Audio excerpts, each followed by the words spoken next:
Bahaya terbesar tsunami adalah tiba-tiba. Tak heran jika dalam bahasa Jepang, tsunami berarti gelombang di pelabuhan. Faktanya adalah bahwa di lautan terbuka, tsunami biasanya tidak lebih tinggi dari 1 meter atau 3,3 kaki. Tapi panjangnya, yaitu jarak antara punggung bukit, ini bisa mencapai antara 100 hingga 200 km atau 60 hingga 120 mil. Itu setidaknya 1000 kali lebih besar dari ombak biasa. Dan kecepatannya seperti pesawat jet, dan hanya di pesisir pantai saja tsunami meninggi dengan ukuran yang luar biasa. Bagaimana kita menjelaskan amukan elemen yang tiba-tiba ini? Massa air benar-benar didorong oleh gerakan kuat yang singkat dari bawah air, dan terjadi pergeseran tajam skala besar di lautan sampai saat lempeng litosfer kerak bumi bergeser. Guncangannya sangat kuat, hampir 8 poin, yang berarti tsunami tidak dapat dihindari. Karena guncangan itu, sebagian dasar laut naik, sementara yang lain turun, dan lautan mulai berosilasi secara vertikal, meluncurkan serangkaian gelombang. Ketinggian ombak yang menghantam sisinya sekitar 0,5 meter atau 1,64 kaki. Namun di kedalaman lautan, semuanya berguncang dari dasar hingga permukaan. Bayangkan gumpalan air yang sangat besar sekarang mengalir ke pantai dengan kecepatan 400 hingga 880 km per jam atau 249 hingga 547 mil per jam, dan dalam beberapa kasus hingga 1000 km per jam atau 621 mil per jam. Sebelum tsunami, ini sering surut mengekspos pantai akibat pemendapan tanah di lokasi gempa. Semakin dalam lautan, semakin tinggi puncaknya, dan semakin jauh air surut, tsunami semakin meraksasa. Begitu gelombang mencapai pantai, kecepatannya masih puluhan kilometer per jam atau mil per jam. Jadi pada saat alarm berbunyi atau tsunami muncul di cakrawala, Anda punya waktu maksimal 20 menit. Gunakan waktu untuk mundur sejauh 10 km atau 6,2 mil ke pedalaman. Inilah yang dilakukan penduduk kota Severokuriolsk di Soviet saat tsunami tahun 1952. Mereka yang selamat dari gelombang pertama tersapu setengah jam kemudian dengan gelombang kedua sekitar 15 hingga 18 meter, 49 hingga 59 kaki tingginya.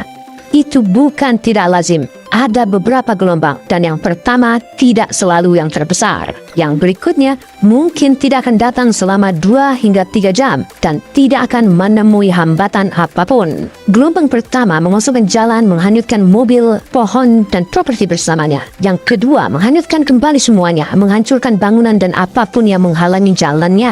Inilah yang sebenarnya terjadi di Severokuriolsk. Getaran dimulai sekitar pukul 4 pagi, dan ketika kabut pagi menghilang, pecahan-pecahan yang mengapung di air adalah satu-satunya sisa kota yang tersisa di pantai. Oleh karena itu, tidak sampai 3 hingga 4 jam setelah serangan terakhir, Anda akhirnya dapat menarik nafas. Tetapi jangan berpikir bahwa untuk keselamatan cukup memperhatikan hanya pada perilaku aneh air di awal-awal. Dia tidak selalu surut sebelum tsunami, jadi hanya mengandalkan tanda ini saja tidak cukup. Informasi paling akurat tentang ancaman akan disediakan oleh Pusat Peringatan Tsunami. Faktanya adalah gelombang seismik bergerak lebih cepat dari gelombang normal, dan alarm dari pusat memberitahukan kepada penduduk pesisir beberapa menit yang berharga, terkadang bahkan berjam-jam jika sumber gempanya jauh dari pantai. Namun, tidak semua gempa bawah laut yang kuat menyebabkan tsunami. Peningkatan permukaan air di suatu wilayah laut atau samudra akan memberikan perakiraan yang paling akurat dan penting bahwa alarm dari titik pengukuran datang paling lambat setelah gelombang itu sendiri. Saat kita membahas gempa bumi bawah air, Anda tidak boleh mengabaikan penyebab tsunami lainnya. Misalnya, tsunami terbesar di dunia yang pernah terjadi di Alaska. 90 juta ton batu dan es runtuh dari pegunungan ke teluk. Air melesat setinggi 524 meter atau 1720 kaki ke udara. Gelombang menyapu teluk, merobek pepohonan, dan melemparkan satu kapal yang berada 10 km atau 6,2 mil dari pusat gempa melintasi pulau. Dan tsunami akibat letusan gunung berapi Krakatau di Indonesia pada abad ke-19 menghancurkan ribuan kapal dan merenggut puluhan ribu jiwa. Padahal, menurut statistik, gunung berapi hanyalah penyebab dari sekitar 5% bencana semacam itu. Gelombang pembunuh tidak hanya tercipta oleh alam, tetapi juga oleh manusia itu sendiri. Misalnya, dengan meledakkan bom atom di bawah air. Seperti yang terjadi pada pertengahan abad ke-20, sebuah ledakan di kedalaman mengangkat gelombang setinggi 29 meter atau 95 kaki. Namun, tidak ada kerusakan setelah mencapai 300 meter atau 984 kaki. Semua kembali tenang. Penyebab tsunami yang paling langka adalah asteroid dengan diameter lebih dari 1 km atau 0,62 mil yang jatuh ke air. Suatu contoh, menurut satu versi, asteroid Cyclobot dengan diameter 11 hingga 81 km, 6,8 hingga 50,3 mil, dan dengan kawah sedalam 20 km atau 12 mil menyebabkan kepunahan dinosaurus. Ini menghilangkan sinar matahari bumi karena pelepasan debu ke atmosfer dan memicu tsunami hingga 14 meter hingga 1,5 km atau 46 kaki 0,93 mil. Gelombang ini menyapu seluruh planet mengaduk samudera. Yang paling mematikan adalah tsunami yang pernah disebutkan di dekat Pulau Sumatera pada tahun 2004. Itu menimpa 14 negara dan merenggut lebih dari 200.000 jiwa. Energi dari gempa bumi yang memicunya berjumlah 20.000 bom atom, seperti yang pernah dijatuhkan di Hiroshima. Jika Anda sudah membuat rencana untuk liburan di masa depan, tetapi tiba-tiba ragu, jangan terburu-buru untuk menundanya. Pertama-tama, bahaya terbesar dalam hal tsunami adalah wilayah Samudra Pasifik yang disebut cincin api. Dan kedua, dalam hal gelombang kecil, bahkan di sana biasanya terjadi tidak lebih dari 4 kali dalam setahun, dan hanya sekali dalam satu dekade. Pemegang rekor dengan tinggi 10 meter, sekitar 30 kaki yang muncul. Jika Anda menyukai video ini, berikan jempol, subscribe channel ini, klik bell untuk menerima pemberitahuan tentang video baru, dan jangan lupa untuk merekomendasikan kami kepada teman Anda. Bahaya terbesar tsunami adalah tiba-tiba. Tak heran jika dalam bahasa Jepang, tsunami berarti gelombang di pelabuhan. Faktanya adalah bahwa di lautan terbuka, tsunami biasanya tidak lebih tinggi dari 1 meter atau 3,3 kaki. Tapi panjangnya, yaitu jarak antara punggung bukit, ini bisa mencapai antara 100 hingga 200 km atau 60 hingga 120 mil. Itu setidaknya 1000 kali lebih besar dari ombak biasa. Dan kecepatannya seperti pesawat jet, dan hanya di pesisir pantai saja tsunami meninggi dengan ukuran yang luar biasa. Bagaimana kita menjelaskan amukan elemen yang tiba-tiba ini? Massa air benar-benar didorong oleh gerakan kuat yang singkat dari bawah air, dan terjadi pergeseran tajam skala besar di lautan sampai saat lempeng litosfer kerak bumi bergeser. Guncangannya sangat kuat, hampir 8 poin, yang berarti tsunami tidak dapat dihindari. Karena guncangan itu, sebagian dasar laut naik, sementara yang lain turun, dan lautan mulai berosilasi secara vertikal, meluncurkan serangkaian gelombang. Ketinggian ombak yang menghantam sisinya sekitar 0,5 meter atau 1,64 kaki. Namun di kedalaman lautan, semuanya berguncang dari dasar hingga permukaan. Bayangkan gumpalan air yang sangat besar sekarang mengalir ke pantai dengan kecepatan 400 hingga 880 km per jam atau 249 hingga 547 mil per jam, dan dalam beberapa kasus hingga 1000 km per jam atau 621 mil per jam. Sebelum tsunami, ini sering surut mengekspos pantai akibat pemendapan tanah di lokasi gempa. Semakin dalam lautan, semakin tinggi puncaknya, dan semakin jauh air surut, tsunami semakin meraksasa.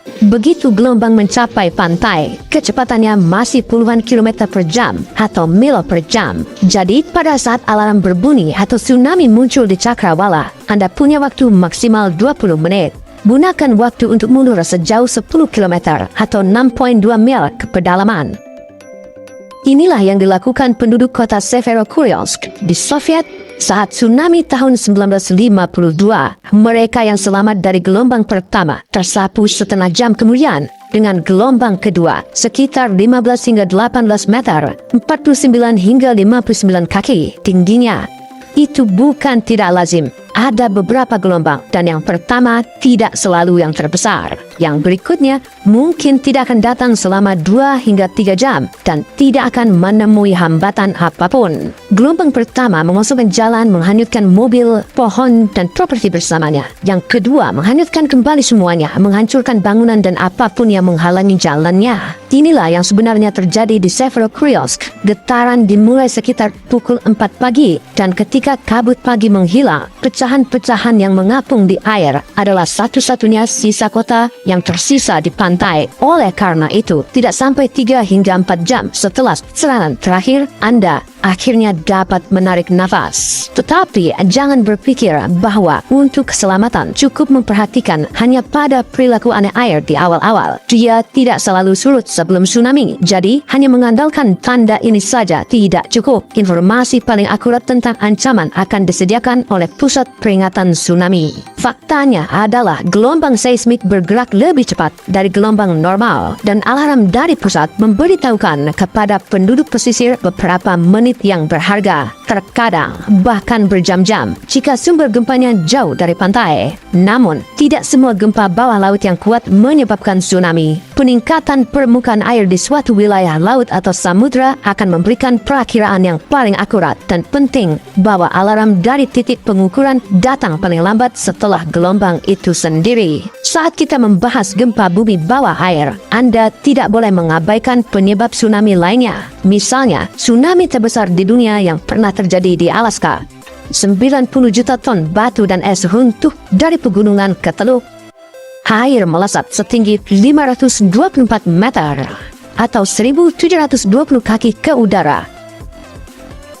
Gelombang menyapu teluk, merobek pepohonan, dan melemparkan satu kapal yang berada 10 km atau 6,2 mil dari pusat gempa melintasi pulau.